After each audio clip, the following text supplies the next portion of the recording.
Child's pose. Let's go over how child's pose might feel better in your body. It's often cued as a resting pose, and for many of us, it can be miserable. Yeah.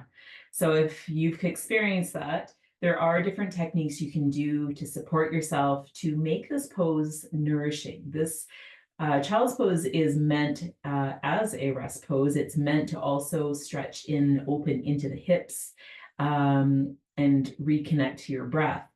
If that is not how you've experienced it, let's see if we can explore a few ways that it might feel better.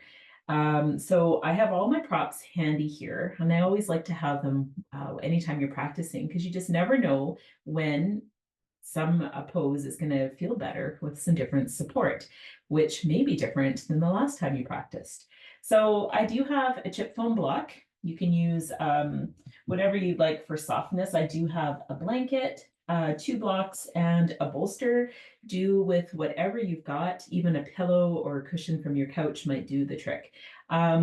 Blankets do a lot. Just rolling them up, they can serve as a bolster as well. So let's get into wide leg child's pose. So we start hands and knees, and right here, if you've got something going on with your joints, this may not feel good at all to begin with. So I do like to take cushioning on your knees. A blanket can be really nice to soften into the knees, taking your knees wide here. And a few ways you can take a bolster to come down onto your chest. And I'm pushing my hips back to get that opening through the hips. So this is one way, but sometimes there's a lot of fluff in the way, and this still does not feel comfortable. So let me take this a little sideways so you can see what I'm doing here. Some cushioning for the knees.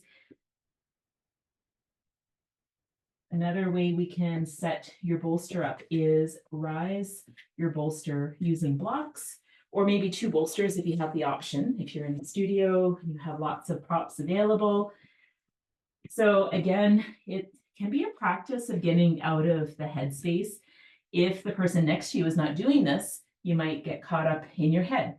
But giving yourself this nourishment is really a beautiful practice in yoga.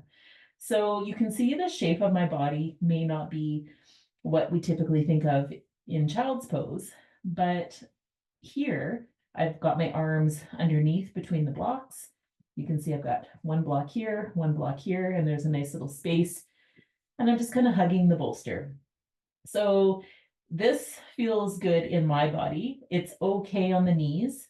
If that's just not doing it for you and all you feel is knees, then we need to explore what's going to feel okay. But this might be one, taking the head from side to side. Another option, if knees are really speaking loud, I would be tempted to really come out onto your stomach. Come into a prone position. And then stacking your wrists, allow your head to rest on your wrists. And I've got my feet just kind of swishing from side to side. You'll see that gives a little bit of release into my low back. You can even take mental wipers here.